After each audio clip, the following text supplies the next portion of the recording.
बिस्मिल्लाहिर्रहमानिर्रहीम। मैं इससे आगाह नहीं थी, ताहम धमाके के साथ एक ख्याल दिमाग में उभरा। जबरान और हयात साहब की आमद एकेडमी के क़याम से मुतल्लिक हो सकती थी। इसी मुनासबत से इसकी रिहाइश एकेडमी की इमारत में मौजूद हो सकती थी। मैंने आगे बढ़कर गेट पर लगी हुई बेल पर उंगली रख दी। दूर कहीं घंटी बजने की आवाज सुनाई थी। मेरे जिस्म में यक लख्त बेचैनी की लहर दौड़ने लगी। मैं वहां तक पहुंचने में कामयाब हो गई थी जहां मुझे लाशौरी नींद के दौरान लाया गया था। यकीनन हालात से पर्दा उठने वाला था। कदमों की आवाज सुनाई दी, फिर झटके के साथ दरवाजा खुल गया। एक चपड़ासी की वर्दी पहने आदमी की सूरत दिखाई दी। मैंने इसे मुखातब करते हुए कहा, मलक हयात साहब को बताओ कि हमसाया मुल्क से इनसे मुलाकात के लिए कोई आया है। आदमी ने गैर मुतवक्का तौर पर असबाब में सर हिलाया और मुझे अंदर आने के लिए कहा। मैंने इमारत के अंदर कदम रख दिया। कार पोर्च के सामने बरामदा बना हुआ था जिसमें 4 कमरों के दरवाजे दिखाई दे रहे थे। मेरे आगे चलने वाला आदमी तीसरे दरवाजे के पास रुक गया। इसने दरवाजे पर दस्तक दी। अंदर से हयात साहब की आवाज सुनाई दी, अब्दुल रहीम बाहर जो कोई भी है इसे अंदर भेज दो। आदमी ने दरवाजा खोला और मुझे अंदर जाने का इशारा किया। मैंने हिचकिचाते हुए कमरे में कदम रख दिया। ये एक तवील व अरीज हाल कमरा था। बाकी 2 कमरों के दरवाजे इसी हाल में कमरे से मुंसलिक थे। कमरे के अंदर 10 के करीब अफराद मेरे मुंतजिर थे। ये सब जाने पहचाने चेहरे थे। गैर मुतवक्का सूरत हाल को महसूस करते हुए मुझे मतली का एहसास होने लगा। दिमाग पहले ही साएं साएं कर रहा था। आंखों के सामने कमरा यक लख्त घूमने लगा और मैं चकराकर जमीन पर गिर गई। गिरने से कबल मुझे एहसास हुआ कि मुझे किसी ने फुर्ती के साथ आगे बढ़कर थाम लिया हो। आंखें बंद होने से कबल मैंने हयात साहब के चेहरे को अपने चेहरे के करीब देखा, फिर बेखुद होकर इनके बाजुओं में झूल गई। वो शायद फरहत बख्श ठंडक का एहसास था जिसने मेरे दिमाग में हलचल पैदा कर दी। मदम आवाजों ने मुझे होशो हवास से आशना करना शुरू किया। सब जानी पहचानी आवाजें थी। दियार गार में अपनों का एहसास नहायत सुकून बख्श महसूस हुआ और मैंने आसूदगी के शदीद एहसास से मगलूब होकर आंखें खोल दी। माहौल यक लख्त तालियों की आवाज से गूंज उठा। वो सब अपनी खुशी का इजहार तालियां बजाकर कर रहे थे। इनमें मलक हयात जबरान रजवान और इस्लामिक एकेडमी की प्रिंसिपल ताहरा मुजीबुल रहमान और एकेडमी से ताल्लुक रखने वाले तमाम अस्ताजा वहां मौजूद थे। पहला एहसास मुझे ये हुआ कि मैं अपने मुल्क में वाक़या एकेडमी की इमारत में मौजूद हूँ। फिर तमाम वाक़यात फिल्म की तरह पर्दा सिनेमा पर चलने लगे और मैं हड़बड़ाकर अपनी जगह से उठ खड़ी हुई। वो सब मेरे सामने मसरत भरे चेहरे लिए खड़े थे। मलक हयात साहब मुझसे मुखातब हुए और बोले, हम तुम्हें हमसाया मुल्क की सरजमीन पर खुशामदीद कहते हैं। मैं तुम्हारी दिमागी कैफियत के मुतालिक बाखूबी अंदाजा लगा सकता हूँ, इसलिए तुम्हारी हैरत को जल्द दफा करने की कोशिश करूंगा। बात कोई गैर मामूली या फितरत से हटकर नहीं है, लेकिन मुझसे जो गुनाह सरजद हुआ मैं इसकी तलाफी के लिए अपने आप को तुम्हारे सामने पेश करता हूँ। तुम मुझे जो सजा भी दोगी वो मुझे मंजूर होगी। वो चंद लम्हों के लिए खामोश हो गए। रजवाना ने पानी का गिलास भरकर मेरे हाथों में थमा दिया। मेरा हलक सूखकर कांटा हो रहा था। मैंने एक ही घूंट में पानी हलक में अंडेल लिया। हवास कुछ बहाल हुए। मैंने इर्द गिर्द निगाह दौड़ाई। वसी व अरीज हाल में कुर्सियां और मेज रखकर लेक्चर रूम की सूरत दी गई थी। मैं जिस कुर्सी पर बैठी थी इसके आगे नहायत कीमती लकड़ी से बनी हुई मेज रखी थी। एकेडमी के उस्ताजा और दूसरे स्टाफ कुर्सियों पर बैठे थे। मलक हयात साहब दोबारा गोया हुए, तो मुझसे ज्यादा अच्छी तरह जानती हो कि दीन व तबलीग का सिलसिला सदियों से चलता आ रहा है। इस भलाई के काम में सिर्फ इंसान ही नहीं बल्कि जन्नात भी हत्ता मकदार में हिस्सा ले रहे हैं। तुम्हें ये जानकर हैरत होगी कि हमारी एकेडमी में भी जन्नात है।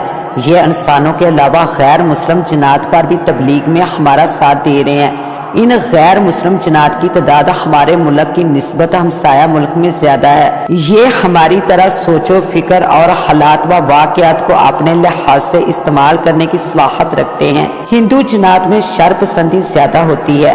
इंसानों को परेशान करना, इन्हें गलत रस्तों की तरफ रागब करना, इनके महबूब मशगलों में शामिल है। हमारी एकेडमी की अब तक की तमाम ब्रांचें मुस्लिम ममालिक की हद तक महदूद थी। अहम जरूरत इस अमर की थी कि गैर मुस्लिम ममालिक में भी इनका इनकाद किया जाए। बारिश के पहले कतरे की तरह हमने हमसाया मुल्क को पहला हदफ बनाया और जनात पर मुश्तमिल जमात को यहाँ मुंतकिल किया। दीनी अमवार और तबलीग के सिलसिले को मद्देनजर रखते हुए गुज़श्ता माह अलीपुर सेदा की एकेडमी में मुख्तसर मीटिंग रखी गई। इस मीटिंग की सरबराही मैंने की, ताहम दीनी अमवार पर बातचीत के लिए तुम्हें इस्तेमाल किया गया। तुम्हारे शौर को सुलाकर ला शौर के जरिए मामले को आगे बढ़ाया गया। काम नहायत तसल्ली बख्श रहा, ताहम मुझसे अनजाने में गलती सरजद हो गई जिसका खमियाजा तुम्हें भुगतना पड़ा। मैं एक दफा फिर अपने इस गैर इरादी फेल पर शर्मिंदगी महसूस करते हुए तुमसे माफी का तलबगार हूँ। हमारे दरमियान शादी के रिश्ते की बात काफी दिनों से चल रही थी। तुम्हारी तरफ से नीम रजामंदगी का इजहार भी हो चुका था। शायद इस इजहार को मद्देनजर रखते हुए मैं अनजाने में इस फेल का गुनहगार हो गया। मुल्क वापसी के बाद शर्मिंदगी के एहसास ने मुझे नजरें चुराने पर मजबूर किया और मैं चंद दिनों के लिए दोबारा हमसाया मुल्क आ गया। जनात की जमात का इसरार था कि तुम हमसाया मुल्क में इनके साथ काम करो, इसलिए मुल्क की एकेडमी में तुम्हारा इस्तीफा भिजवा दिया गया और हालात के दहारे में छोड़कर तुम्हें जबरान की हमराही में हमसाया मुल्क की तरफ भिजवा दिया गया।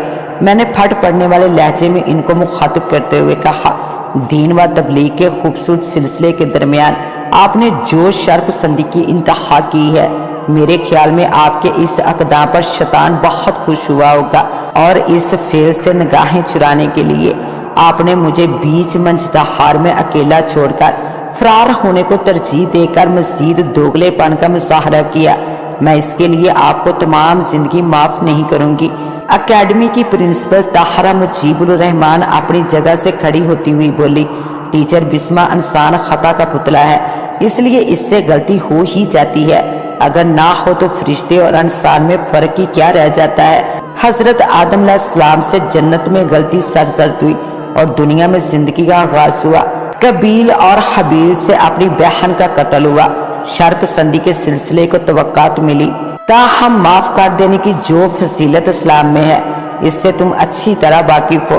दर हकीकत हयात साहब का कसूर इतना ज्यादा नहीं है जितना दिखाई दे रहा है। इस फेल के लिए उकसाने की वजह वो मीटिंग थी जो गुज़श्ता माह अलीपुर सेदा के इस एकेडमी में मुनकिद हुई। फरागत के बाद मलक साहब ने बकायदा इस बात का ऐलान किया था कि वो जल्द ही तुम्हारे साथ रिश्ता अज़वाज में बंधने के बाद हमसाया मुल्क में बकायदा दीन व तबलीग के सिलसिले के लिए अपनी बका जिंदगी नसर करने वाले हैं। इस तरकीब के दौरान हम सब ने मुख्तसर रस्म के तौर पर तुम दोनों को स्टेज पर बिठाकर सलामी दी थी। उस तरकीब के दौरान हम सब ने मुख्तसर रस्म के तौर पर तुम दोनों को स्टेज पर बिठाकर सलामी दी थी और तुम दोनों उसी वक्त ना दिखाई देने वाले मजबूत बंधन में बंध चुके थे। शायद उस बंधन को मद्देनजर रखते हुए मलक साहब से गलती सरजद हो गई। हम सब एकेडमी वालों की सिफारिश को मद्देनजर रखते हुए बराए मेहरबानी मलक साहब को माफ कर दो और अगर तुम्हारी रजामंदगी हो तो आज ही हम मुख्तसर तरकीब के दौरान तुम दोनों का निकाह करवाना चाहते हैं। हाल में बैठे अफराद ने तालियां बजाकर अपनी खुशी का इजहार किया और मैंने इजहार रजामंदगी के तौर पर सर झुका लिया। प्रिंसिपल ताहरा दोबारा गोया हुई, हमसाया मुल्क में काम करने से कबल मैं तुम्हें बता देना चाहती हूँ कि मलक हयात साहब जबरान और मेरे अलावा यहाँ सब मेंबर्स जनात के तबके से ताल्लुक रखते हैं। मलक हयात साहब जबरान और मेरे अलावा यहाँ सब मेंबर्स जनात के तबके से ताल्लुक रखते हैं। जबरान ने हाल ही में एकेडमी को मुंतखब किया है, वो मुआशरे का ठुकराया हुआ फर्द है।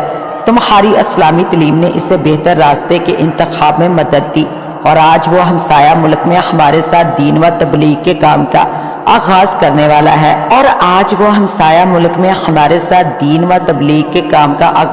वाला है आखिर में ये भी बताती चलूं कि कानूनी तौर पर काम करने के लिए हमें तुम्हारे कागजात दरकार हैं ताकि किसी कानूनी पेचीदगी के बगैर काम की शुरुआत की जा सके। हॉल कमरा एक दफा फिर तालियों की जोरदार आवाज से गूंज उठा और मैंने मुतमिन अंदाज में आंखें मूंद ली। मुअज़्ज़ज़ नाज़रीन, कैसी लगी आपको आज की कहानी? अपनी राय से जरूर नवाजिएगा। اس کے ساتھ ہی اپنی ہوسٹ دعا وائس کو دے اجازت۔ ملتے ہیں انشاءاللہ ایک نیو کہانی کے ساتھ، تب تک کے لیے اللہ نگہبان۔